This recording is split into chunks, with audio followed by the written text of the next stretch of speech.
Mami. Ay, I'm sorry. I'm sorry. Bakit ako nandito? Nahimatay ka. Pagkatapos mong gawin yung magic na ginawa ka, yung telekinesis na ginawa mo, hinimatay ka kaya dinala ka namin dito ni Doy. Kamusta ka na? Okay ka na? Okay lang ako, alis na ako. Huwag kang alis, dito ka lang. Di ba ang sayo mo, bawal ako dito? No, I'm sorry. Dati yun, binabawi ko na. Mas lalo na yung pagkataas na nangyari sa amin ni Doy. Niligtas mo kami. Kita mo, ang ganda ng ngiti mo na ngayon. Ngiti ko? Bakit? Ano ba yung ngiti ko dati? Dati? Parang...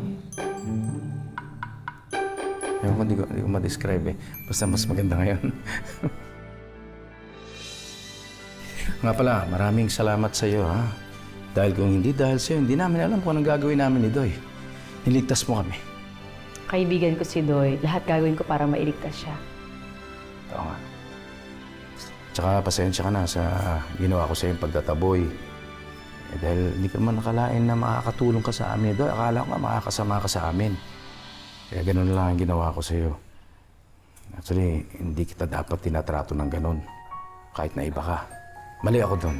Kahit na iba ako, pwede pa rin tayo maging magkaibigan. At yun ang sabi sa... Libro ni Catherine. Sandali, ha?